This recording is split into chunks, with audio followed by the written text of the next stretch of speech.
Well, good afternoon, everybody. Welcome back. I hope you've had a great morning.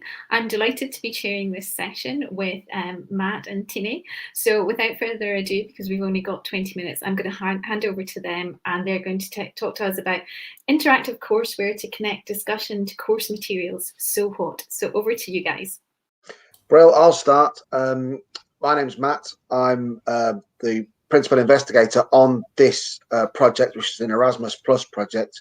And it is a kind of a large project across 4 European countries, and we're looking to create opportunities for students to get away from being seated and situated only in a classroom and only with kind of stagnant texts, and being able to use all the principles of co-creation and collaboration and asynchronicity online to work together.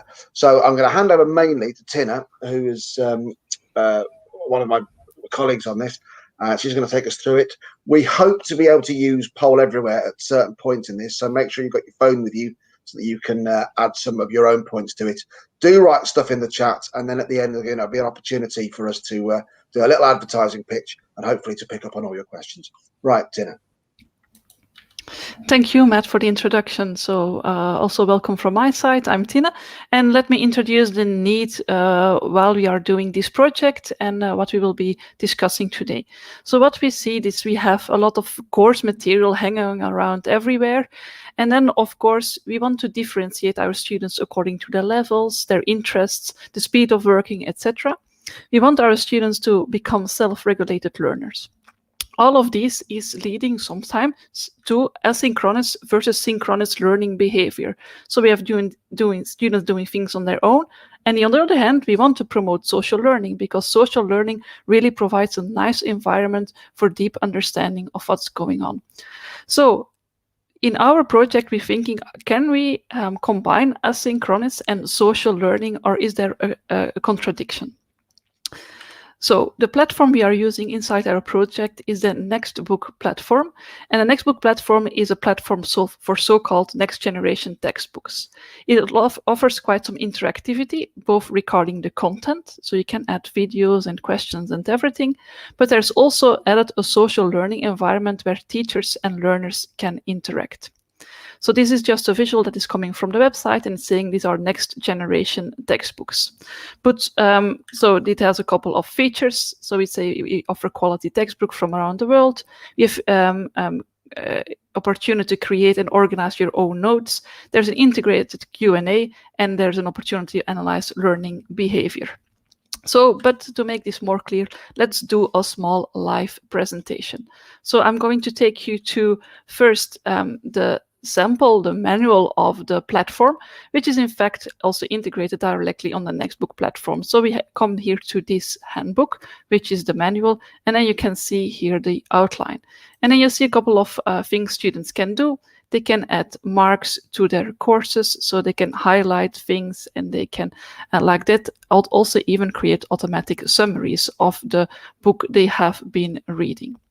There's also some functionality inside to add notes for themselves. These are like private notes, and to ask questions to the teacher. So if you have something that's unclear, you want to discuss with your teacher, with your student fellows, you can just directly on the textbook add your question. Other students can like it, and you can receive responses from both your teachers and from the other students. There's, as said, also some interactive features included. There is a video that's being able to include. There are multiple choice questions that you can include in the book, and even some open questions. Okay, so if you want to see how this has been happening on one particular course, let's have a look just of one sample that I've been doing in my course on uncertainty in artificial intelligence. And that you see here, this is a question that I had students to prepare for class. And then you have here a written solution that I've prepared to them. They can ask questions, and I can directly interact with them connected to this course material that I have been creating. And there's also an additional explanatory video connected inside this course material. Okay, so now that you have a little bit of an idea what this Nextbook platform is offering, we want to ask you a question. So we hope to get really in touch already during our presentation. And our first question here is, which what are the possible affordances you see for using a platform for interactive courseware such as Nextbook. To this end, we are using Poll Everywhere. So if you want, you can go to pollf.com/Tinne de Laet, which is my name, and then here you can add your responses there.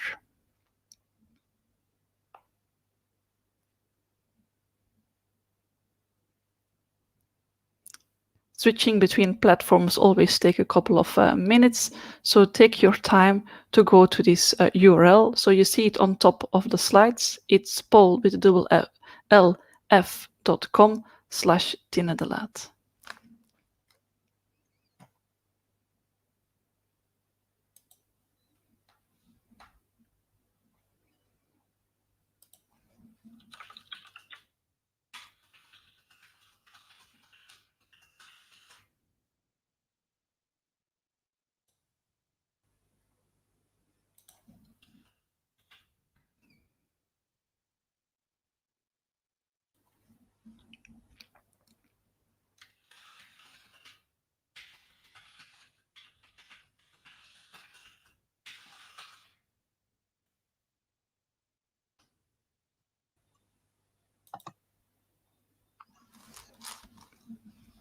Excellent.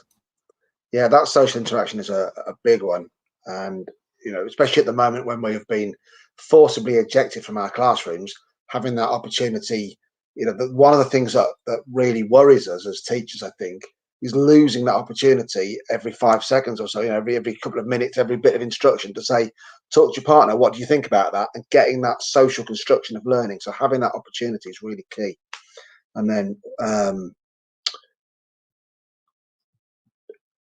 students interacting with their teachers, absolutely, discussing directly on the course material, engagement for tests. There's absolutely loads of really good stuff there.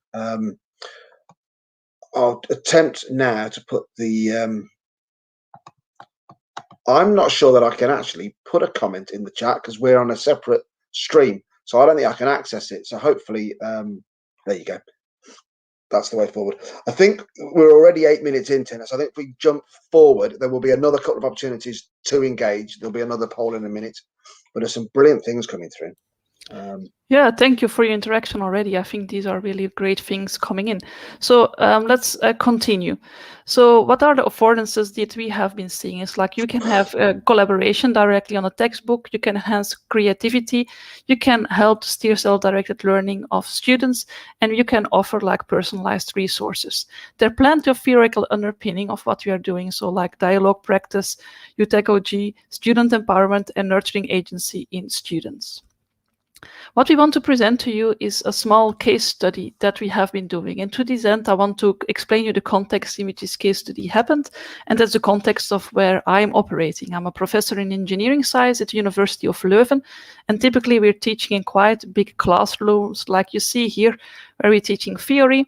And then we have smaller sessions where students solve exercises. Then we are using a flipped teaching approach. We're trying to put this as a part of our active learning strategy inside our university.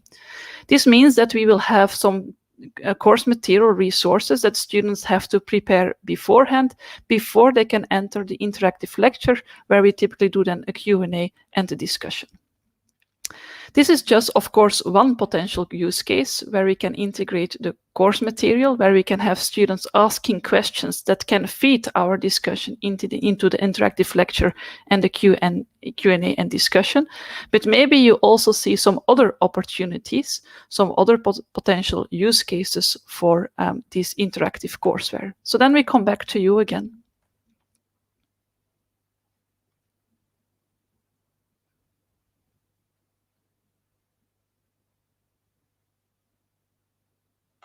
So another way of asking the question is, if you were going to use this in your own course, how could you best make use of it? What would you do with it that that could most affect your teaching and, crucially, of course, your students' learning?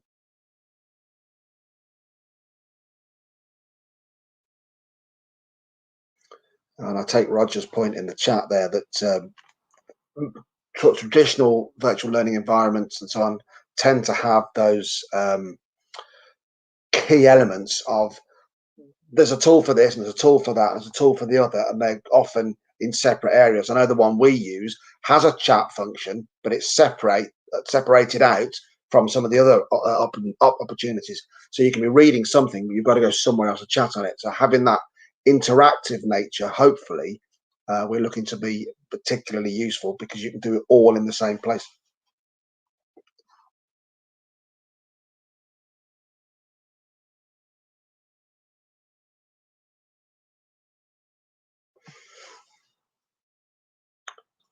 Deathly silence where we start to panic, but I'm sure the responses will come through in a second. Yeah, let's see. I will try to put something myself. So which potential use cases?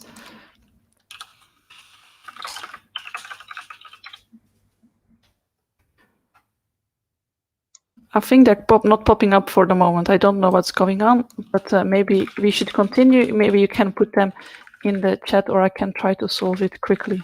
Yeah, let's crack on. Okay. I think it is still Daniel, yeah. Okay, so the case study we have been doing. So the idea is that students can ask questions on the course material, because what happened beforehand, like Roger has been saying, is typically our VLEs, they often a separate discussion board. And then you get a discussion like this with plenty of questions from the students. And we don't get a nice overview of these questions and answers. So both for the students and teacher, it's harder to get an overview. Also, they don't spot interesting Q&As or discussion when they are studying the content itself, while there can be already clarification or nice discussion on the content they are studying. Also, from our side, we see that students ask similar question multiple times because of this lack of overview. So what we have been doing then is that we have been doing this asynchronous discussion in Nextbook itself. So we have been creating our course material, and then instead of having this separate discussion board, then we have directly this Q&A on our course material. Like this, I can also more easily spot potential improvements of our course and how I can improve my textbook for the next year, and I can get an easy overview of what things I still have to handle in my Q&A. So what is positive on our case study? So we thought that it was very positive. Nextbook can be integrated with our learning management system, so students can directly enter it. Then students see the questions and discussion while they are viewing the course material. We see that we have fewer duplicate questions, and as a teacher, it's easier to get an overview of the difficult parts to be discussed in interactive sessions or points for improvement of the material. What still has to be improved? I think we need a feature to know which questions are new, and we need some kind of analytics to know how and when students are using the platform itself. So this analytics is really the thing we are working on right now.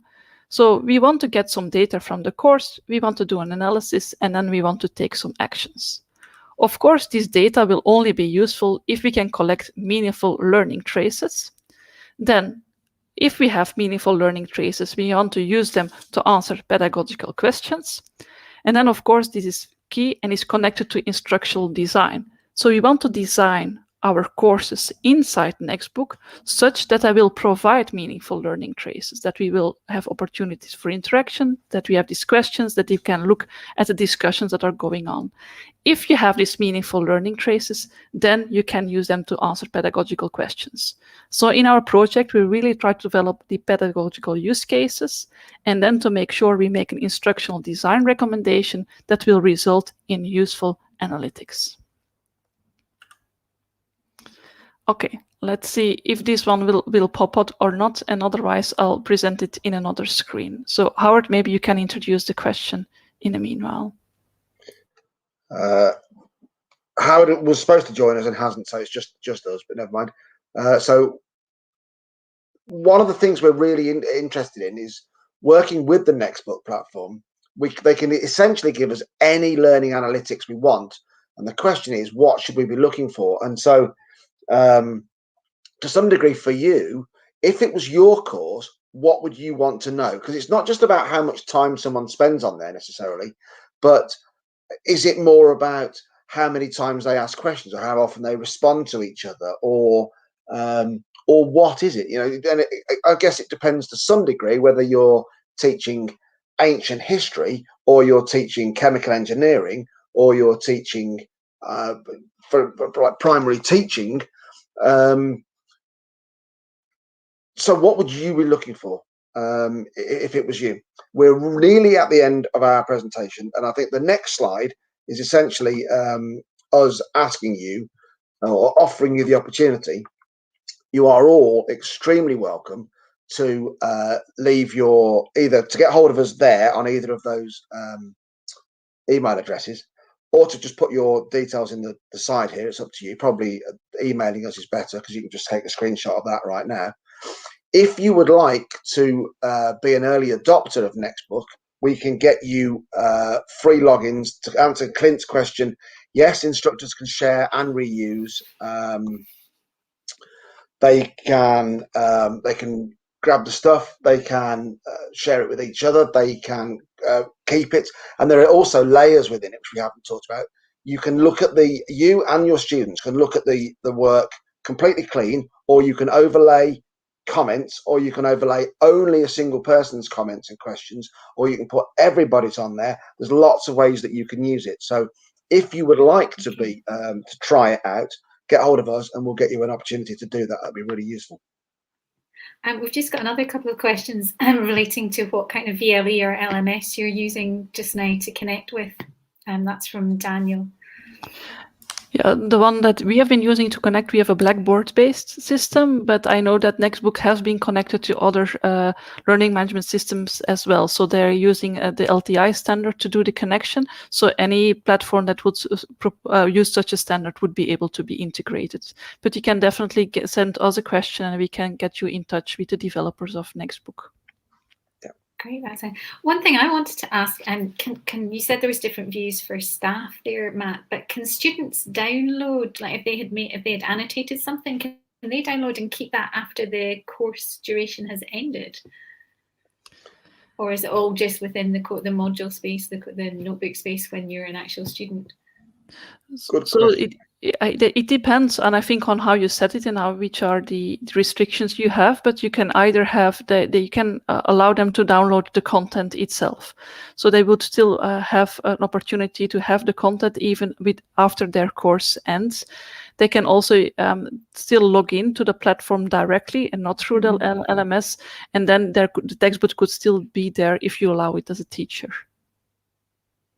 Yeah, that's good. I was just wondering about the annotation aspect. You know, it'd be quite. I mean, I was just thinking that for me, if I had taken the time to annotate something, I would maybe want to keep that annotation as well. So it's maybe And you know, one big positive is it doesn't have to be just your annotation. There'll be things that somebody else has added that you wouldn't have thought.